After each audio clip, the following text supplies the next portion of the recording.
आप सभी का अभिवादन। हम स्नातकोत्तर उत्तरार्ध प्रथम प्रश्न पत्र के अंतर्गत काव्य प्रकाश का अध्ययन कर रहे हैं। काव्य प्रकाश में चतुर्थ उल्लास का अध्ययन चल रहा है, जहां आचार्य मम्मट ने रस सूत्र की विभिन्न व्याख्याओं का विश्लेषण किया है। उन्होंने भरत के रस सूत्र पर आचार्य भट्टलोल्लट, श्री शंकुक और भट्टनायक के पश्चात आचार्य अभिनव गुप्त के मत का रसाभिव्यक्तिवाद का उल्लेख किया। और यही आचार्य मम्मट का भी मंतव्य है कि रस अभिव्यक्त होता है ध्वनि व्यापार के द्वारा, व्यंजना व्यापार के द्वारा। अभिनव गुप्त के मतानुसार रस की प्रक्रिया और उसके स्वरूप का उल्लेख करने के पश्चात अब वे रस की अलौकिकता को आचार्य अभिनव गुप्त के मतानुसार ही अभिव्यक्त कर रहे हैं। क्या कहते हैं देखिए, स च न कार्य, च और स वह रस न कार्य नहीं है। विभावादि विनाशे अपि, विभाव आदि का विनाश हो जाने पर भी तस्य संभव प्रसंगात, तस्य उस रस के संभव होने के प्रसंग के कारण। वह रस कार्य नहीं है। विभाव आदि विनाशे अपि, विभाव आदि के विनाश हो जाने पर भी तस्य उस रस के संभव प्रसंगात, संभव होने के प्रसंग के कारण। न अपि ज्ञाप्य है, और वह रस ज्ञाप्य भी नहीं है, क्योंकि सिद्धस्य तस्य असंभवात्, तस्य उस रस के सिद्धस्य सिद्ध वस्तु के समान असंभवात्, असंभव होने के कारण। वह रस ज्ञाप्य भी नहीं है। न अपि ज्ञाप्य है, वह ज्ञाप्य भी नहीं है, क्योंकि तस्य वह रस सिद्धस्य सिद्ध वस्तु के समान असंभव है, सिद्ध वस्तु के समान नहीं है।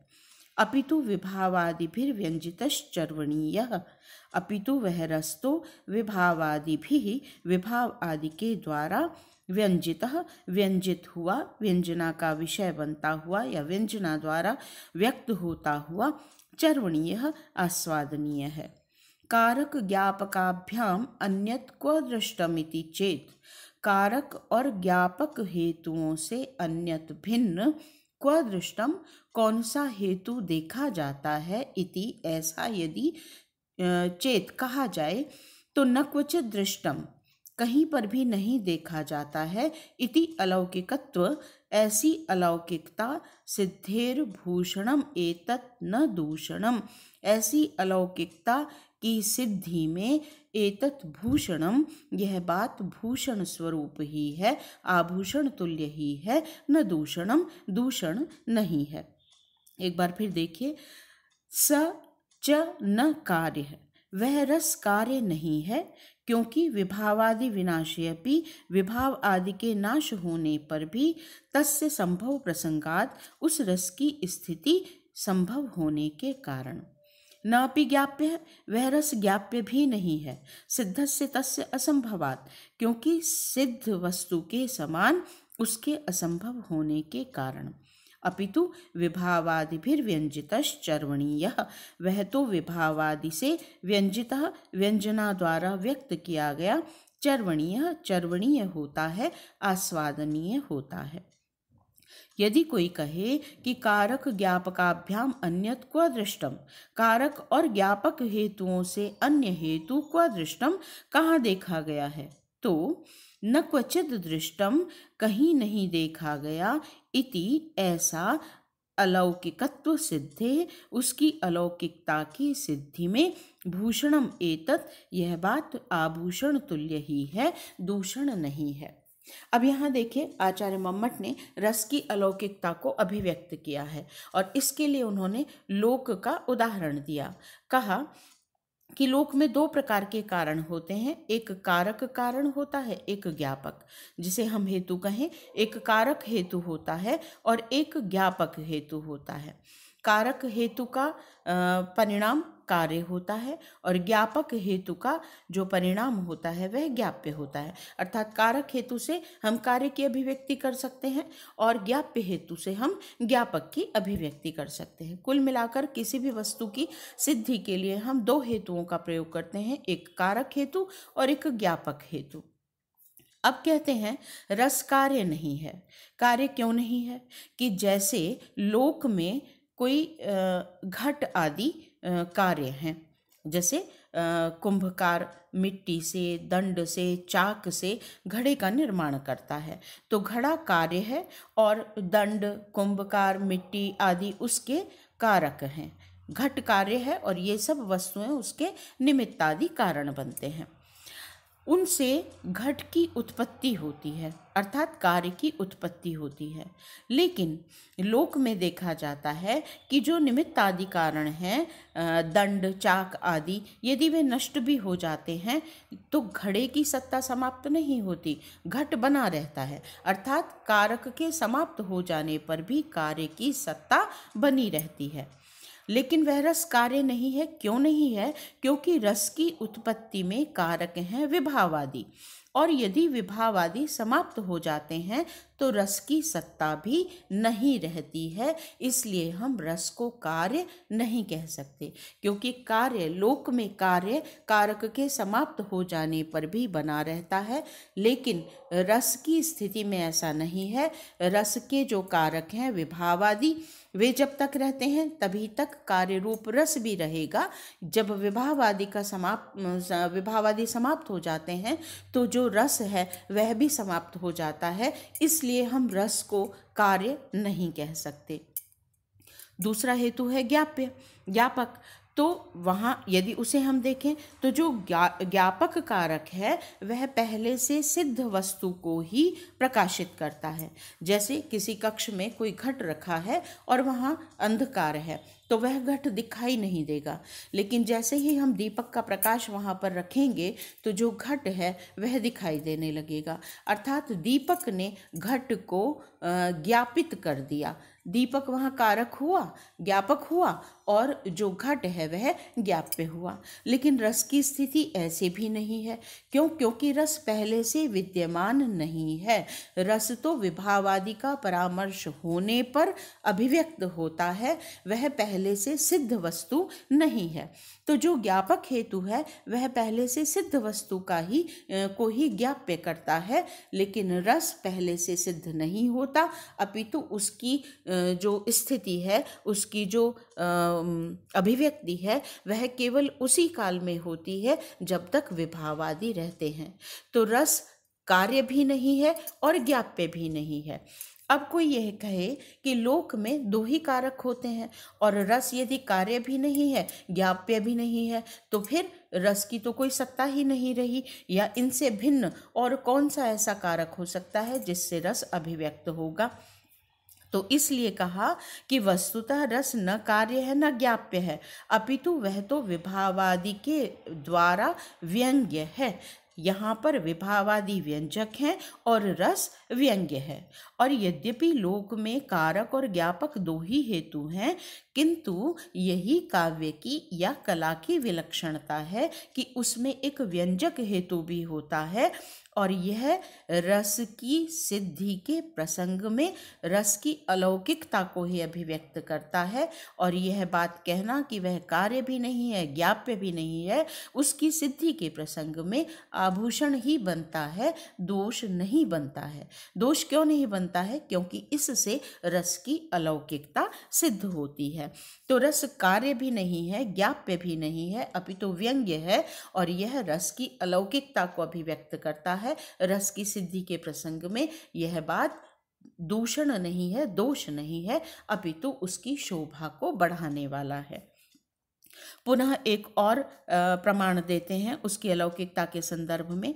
चर्वणा निष्पत्त्या तस्य निष्पत्तिर उपचरिता इति कार्योऽपि उच्यताम्। अभी कहा वह रस कार्य नहीं है, अब कहते हैं चर्वणा निष्पत्त्या, चर्वणा अथवा आस्वादन की निष्पत्ति होने से, तस्य निष्पत्ति, उस रस की निष्पत्ति होती है, तो उपचरिता इति, यह गौण रूप से कहा जाता है। और इस प्रकार कार्यो अपि उच्यताम, रस को कार्य भी कहा जा सकता है। निष्पत्ति और उत्पत्ति लगभग सम अर्थ वाले हुए, तो चर्वणा से उसकी आस्वादन से उस रस की निष्पत्ति होती है, उत्पत्ति होती है। यदि ऐसा गौण प्रयोग करते हैं तो कार्यो अपि उच्यताम, वह रस कार्य भी कह दिया गया।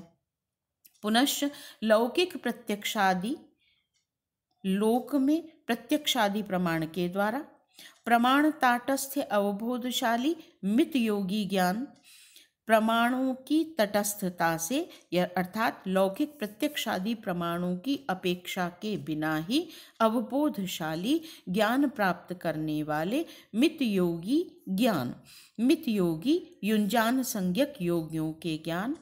और तीसरा वेद्यांतर संस्पर्श रहित, अन्य ज्ञेय वस्तुओं के संस्पर्श से रहित, संपर्क से रहित, स्वात्म मात्र पर्यवसित, आत्म मात्र में ही पर्यवसित होने वाले परिमित इतर योगी संवेदन, परिमितेतर योगी संवेदन, मितयोगी अर्थात युंजान संज्ञक योगी और मितेतर मित योगियों से भिन्न अर्थात युक्त संज्ञक योगियों के ज्ञान से विलक्षण, लोकोत्तर स्वसंवेदन गोचर, अलौकिक स्वसंवेदन का जो विषय है, अतः प्रत्ययो अपि अभिधीयताम, वह प्रत्यय भी अर्थात ज्ञाप्य भी अभिधीयताम कहा जा सकता है। पिछले भाग में आचार्य ने कहा रस कार्य नहीं है और ज्ञाप्य भी नहीं है, तो यह उसकी अलौकिकता है। अब यहाँ कह रहे हैं कि वस्तुतः वह कार्य भी है और ज्ञाप्य भी है, इसलिए पुनः वह अलौकिक हो जाता है। इसके लिए उन्होंने दो बातें कही। पहली बात, चर्वणा निष्पत्त्या तस्य निष्पत्तिर उपचरिता इति, चर्वणा आस्वादन की उत्पत्ति होने से उस रस की उत्पत्ति भी उपचार रूप से कही जा सकती है, इसलिए कार्योपि उच्यताम, वह रस कार्य भी कहा जा सकता है। और पुनश्च लौकिक प्रत्यक्षादि, लोक में तीन प्रकार के ज्ञान होते हैं। प्रत्यक्षादि प्रमाणों से होने वाला ज्ञान जो साधारण जन को होता है, प्रमाण ताटस्थ्य और प्रमाणों की अपेक्षा से रहित होने वाला ज्ञान, बिना प्रमाण के होने वाला ज्ञान, यह होता है मित योगियों का अर्थात युंजान संज्ञक योगियों का ज्ञान। उन्हें अपने ज्ञान के लिए किसी प्रमाण की आवश्यकता नहीं होती, अपितु वे अपनी समाधि मात्र से ज्ञान प्राप्त कर लेते हैं। यह हुआ युंजान संज्ञक योगियों का ज्ञान। और तीसरे प्रकार का ज्ञान होता है अन्य सभी ज्ञेय वस्तुओं के संपर्क से रहित, केवल आत्म मात्र में पर्यवसित रहने वाले मित योगियों से इतर, मित योगियों से भिन्न अर्थात युंजान संज्ञक योगियों से भिन्न जो युक्त योगी हैं, उनका ज्ञान। और वह कैसा होता है? विलक्षण, लोकोत्तर स्व, तो उनका ज्ञान होता है अन्य ज्ञेय वस्तुओं के संपर्क से रहित, केवल आत्म मात्र। लेकिन यह रस प्रत्यक्षादि प्रमाण जैसा ज्ञान भी नहीं है, यह मित योगियों के ज्ञान जैसा भी नहीं है, और मित योगियों से भिन्न युक्त संज्ञक योगियों के ज्ञान जैसा भी नहीं है, अपितु इन सभी से विलक्षण, लोकोत्तर स्वसंवेदन गोचर, लोकोत्तर अलौकिक और केवल स्वसंवेदन गोचर मात्र होता है, आत्म मात्र में केवल अपने ही विषय का ज्ञान देने वाला या केवल अपने ही रूप में आस्वादनीय होता है, इसलिए हम इसे ज्ञाप्य भी कह सकते हैं। अर्थात वह रस कार्य भी हो गया और ज्ञाप्य भी हो गया गौण रूप से। इसी बात को हमने यहाँ बिंदुवार स्पष्ट किया है। पूर्व में कहा गया कि रस न तो कार्य है न ही ज्ञाप्य, किंतु रस की जिस प्रकार से निष्पत्ति होती है उससे वह गौण रूप से कार्य और ज्ञाप्य दोनों कहा जा सकता है। इसके लिए कहा लोक में तीन प्रकार का ज्ञान होता है। पहला प्रत्यक्षादि प्रमाण से, दूसरा युंजान संज्ञक योगियों का ज्ञान, इसमें प्रत्यक्षादि प्रमाण की आवश्यकता नहीं होती, यह सविकल्पक समाधि से होता है। लेकिन यहाँ पर ज्ञाता और ज्ञान में भेद बुद्धि बनी रहती है, यह ज्ञेय वस्तु है और मैं इसका ज्ञाता हूँ, ऐसी भेद बुद्धि बनी रहती है। और तीसरा होता है युक्त योगियों का ज्ञान, यह निर्विकल्पक समाधिजन्य होता है, इसमें ज्ञाता और ज्ञान का भेद समाप्त हो जाता है। यहाँ वेद्यांतर संपर्क शून्य आत्मानुभूति मात्र होती है। अर्थात पहले प्रकार में ज्ञाता और ज्ञेय दोनों का भेद बना रहता है, लेकिन दूसरे प्रकार के ज्ञान में निर्विकल्पक समाधि में होने वाला ज्ञान ज्ञाता और ज्ञेय की भेद बुद्धि को ही समाप्त कर देता है। वहाँ केवल मैं ही हूँ या आत्म रूप में ही अभिव्यक्ति होती है, अन्य किसी प्रकार की अभिव्यक्ति नहीं होती। लेकिन कहते हैं रसानुभूति इन तीनों से ही विलक्षण है, इसलिए अलौकिक है, क्योंकि वह स्वसंवेदन का विषय है, लौकिक ज्ञान से भिन्न होता है, प्रत्यक्षादि प्रमाण द्वारा ज्ञेय नहीं होता। फिर वह जैसे अन्य ज्ञेय वस्तुओं का संपर्क सविकल्पक समाधि अर्थात युंजान संज्ञक योगियों के ज्ञान में बना रहता है, ऐसा भेद रस की अनुभूति में नहीं रहता। और योगज प्रत्यक्ष की भांति साधन निरपेक्ष भी नहीं है, अर्थात जैसे योगियों को बिना किसी साधन के, बिना किसी प्रमाण के युंजान संज्ञक योगियों को ज्ञान हो जाता है, रस का ज्ञान या रस की अनुभूति ऐसी नहीं है, क्योंकि वहाँ पर विभाव आदि की अपेक्षा रहती है। बिना प्रमाण के ज्ञान होना युंजान संज्ञक योगियों का, लेकिन रस में विभाव आदि की आवश्यकता का बना रहना यह युंजान संज्ञक योगियों के ज्ञान से रसानुभूति को पृथक करता है। और फिर रसानुभूति युक्त योगियों के जैसी आत्म विषयक मात्र भी नहीं है, क्योंकि वह स्वयं में ही उत्पन्न होकर अनुभूत नहीं होती, अपितु विभाव आदि द्वारा अभिव्यक्त होकर स्वसंवेदन का विषय बनता है। इसलिए रस की अनुभूति प्रत्यक्षादि प्रमाणों से भिन्न, युंजान संज्ञक योगियों से भिन्न और युक्त संज्ञक योगियों की अनुभूति से भी भिन्न है और अलौकिक है। निष्कर्षतः रस न कार्य है न ज्ञाप्य है, किंतु वह गौण रूप से कार्य भी है और ज्ञाप्य भी है। तो हम फिर कह सकते हैं, पुनः यह कह सकते हैं कि रस, यही रस की अलौकिकता है और यह रस का दोष नहीं है, अपितु यह रस के लिए आभूषण तुल्य ही है कि वह न कार्य है न ज्ञाप्य है, लेकिन कार्य भी है और ज्ञाप्य भी है। यही उसकी अलौकिकता है, भिन्नता है। अब तीसरा एक बिंदु और कहा इन्होंने, तद्ग्राहकम। तद्ग्राहकम उस रस का ग्रहण करने वाला ज्ञान जो है, न निर्विकल्पकम, वह निर्विकल्पक ज्ञान नहीं है, क्योंकि विभावादि परामर्श प्रधानत्वात्, उसमें विभावादि के परामर्श की प्रधानता रहने के कारण।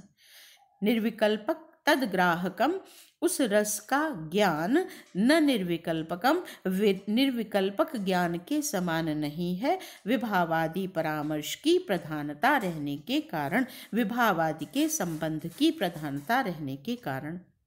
नापि सविकल्पकम, और वह सविकल्पक ज्ञान के तुल्य भी नहीं है, चर्व्यमाणस्य, क्योंकि आस्वाद्यमान उस रस की अलौकिक आनंदमयस्य, अलौकिक और आनंदमय स्वसंवेदन सिद्धत्वात्, स्वसंवेदन का विषय होने के कारण वह सविकल्पक भी नहीं है, क्योंकि आस्वाद्यमान और अलौकिक आनंद स्वरूप उस रस की स्वसंवेदन सिद्धत्वात्, स्वानुभूति मात्र से ही सिद्धि होने के कारण। तो उभय भाव स्वरूपस्य, उभय अभाव स्वरूपस्य, यहाँ पर उभयाभाव होना चाहिए, उभय अभाव स्वरूपस्य, उभय का अर्थात सविकल्पक और निर्विकल्पक दोनों प्रकार के ज्ञान से भिन्न, अर्थात दोनों प्रकार की अनुभूति का अभाव होने के कारण। च उभयात्मकत्वमपि, और उभयात्मक दोनों प्रकार की अनुभूति की समानता भी होने के कारण पूर्ववत पहले के समान लोकोत्तरताम एव गमयति, वह लोकोत्तरता को ही प्रकट करता है, अलौकिकता को ही प्रकट करता है, न तो विरोधम इति, विरोध को नहीं। ऐसा श्रीमद् आचार्य अभिनव गुप्त पाद, ऐसा श्रीमद् आचार्य अभिनव गुप्त पाद का मत है। क्या कहा देखिए यहाँ पर कि उस रस को ग्रहण करने वाला या उस रस को जो विषय बनाता है, ऐसा दो प्रकार का ज्ञान प्रायः लोक में जो ज्ञेय वस्तु है उसको अभिव्यक्त करने वाला दो प्रकार का ज्ञान होगा, या तो निर्विकल्पक होगा अथवा सविकल्पक होगा। तो यहाँ कह रहे हैं कि जो रस की अनुभूति है वह निर्विकल्पक अनुभूति के तुल्य नहीं है। क्यों नहीं है? क्योंकि उसमें विभावादि के परामर्श की प्रधानता रहती है। तद ग्राहकम च न निर्विकल्पकम, उस रस का ग्रहण करने वाला ज्ञान निर्विकल्पक ज्ञान के समान नहीं है, विभावादि के परामर्श की प्रधानता रहने के कारण, विभावादि के संबंध की प्रधानता रहने के कारण। और न भी सविकल्पकम, न ही उसका ग्रहण करने वाला ज्ञान सविकल्पक ज्ञान के समान है। चर्व्यमाणस्य, चर्व्यमाण होता हुआ, आस्वादन का विषय बनता हुआ, अलौकिक आनंदमयस्य, अलौकिक और आनंदमय स्वरूप वाला, स्वसंवेदन सिद्धत्वात्, अपनी अनुभूति मात्र से सिद्ध होने वाला होने के कारण। और उभया भाव स्वरूप से, शुद्ध कर लीजिएगा इसे, उभय दोनों ही, सविकल्पक और निर्विकल्पक दोनों का ही अभाव रूप स्वरूप वाला, च उभयात्मकत्वमपि, और दोनों ही प्रकार के स्वरूप वाला, मतलब दोनों का अभाव भी है और दोनों के तुल्य भी है। तो वह पूर्ववत, जैसे हमने पहले कहा, कार्य भी नहीं है ज्ञाप्य भी नहीं है, और कार्य भी है और ज्ञाप्य भी है, उसी प्रकार से सविकल्पक ज्ञान का विषय भी नहीं है, निर्विकल्पक ज्ञान का विषय भी नहीं है, लेकिन सविकल्पक का विषय भी है और निर्विकल्पक का विषय भी है। तो पूर्ववत, पहले के ही समान लोकोत्तरता को ही यह अभिव्यक्त करता है, अर्थात अलौकिकता का ही की अभिव्यक्ति करता है, और न तो विरोधम, किसी प्रकार के विरोध को अभिव्यक्त नहीं करता, ऐसा श्रीमद् आचार्य अभिनवगुप्त ने कहा है। इसे बिंदुवार स्पष्ट करें, विश्लेषण करें तो कहा ज्ञान दो प्रकार का है। एक निर्विकल्पक ज्ञान, निर्विकल्पक ज्ञान वह होता है जिसमें नाम, रूप, जाति आदि की विशिष्टता नहीं होती, अर्थात जो उस वस्तु का स्वरूप है, उस वस्तु का स्वरूप केवल किंचित मात्र के रूप में अभिव्यक्त होता है। कुछ है, क्या है यह स्पष्ट नहीं होता, कुछ है कि अनुभूति मात्र होती है, लेकिन क्या उसका नाम है, क्या उसकी जाति है, क्या उसका स्वरूप है, यह स्पष्ट नहीं होता। तो ऐसा निर्विकल्पक ज्ञान होता है, वह विशेष्य और विशेषण के संबंध से रहित होता है। दूसरे प्रकार का ज्ञान होता है सविकल्पक ज्ञान। इसमें नाम रूप की विशिष्टता रहती है, अर्थात जो वस्तु है उसका स्वरूप हमें ज्ञात होता है, इसका ये नाम है, ये स्वरूप है, ऐसी इसकी जाति है आदि। तो वहाँ ज्ञाता और ज्ञेय की स्पष्टता बनी रहती है, यह ज्ञेय वस्तु है और मैं इसका ज्ञाता हूँ। ये निर्विकल्पक और सविकल्पक ज्ञान का विश्लेषण हुआ। अब कहते हैं रसानुभूति निर्विकल्पक ज्ञान का विषय नहीं है। क्यों नहीं है? क्योंकि उसमें निर्विकल्पक ज्ञान में नाम, रूप, जाति और ज्ञाता ज्ञेय का संबंध स्पष्ट नहीं रहता, लेकिन रस की अनुभूति के प्रसंग में जो विभाव आदि हैं उनका संबंध बना रहता है, अर्थात रस अभिव्यक्त हो रहा है और विभाव आदि उसमें संयुक्त हो रहे हैं या कारक हैं, ऐसी अनुभूति बनी रहती है, इसलिए वह निर्विकल्पक ज्ञान का विषय नहीं बनता है। फिर कहा यह सविकल्पक ज्ञान का भी विषय नहीं बनता, क्योंकि सविकल्पक ज्ञान में ज्ञाता और ज्ञेय दोनों में भेद बुद्धि बनी रहती है, जबकि रस आस्वादन रूप मात्र है, आनंद स्वरूप मात्र है और संवेदन से भिन्न संवेद्य नहीं है, पृथक पृथक नहीं है, ज्ञाता और ज्ञेय पृथक नहीं है, अपितु रस वही है जिसका आस्वादन किया जा रहा है। इसलिए यहाँ दोनों का अभाव हो गया, उभयाभाव रूप हो गया, सविकल्पक का भी अभाव और निर्विकल्पक का भी अभाव। और फिर कहते हैं कि यह उभय स्वरूप भी है। क्यों है उभय स्वरूप? क्योंकि यदि एक का अभाव होगा तो दूसरे के भाव का वह सूचक होगा। यदि वह निर्विकल्पक नहीं है तो सविकल्पक होगा, यदि वह सविकल्पक नहीं है तो निर्विकल्पक होगा। तो इसलिए दोनों प्रकार के ज्ञान का अभाव भी है और वह दोनों प्रकार के ज्ञान के समान भी है। अब कहते हैं यह तो विरोध की बात हो गई, तो वस्तुतः यह विरोध उस रस की अलौकिकता का ही सूचक है। फिर वही बात होगी कि यह उसका भूषण है, उसका दोष नहीं है। यही रस की अलौकिकता है कि वह दोनों के अभाव रूप वाला भी है, सविकल्पक और निर्विकल्पक के अभाव रूप वाला भी है, और दोनों के भाव रूप वाला भी है। तो यह उसकी अलौकिकता है, विरोध का सूचक नहीं है।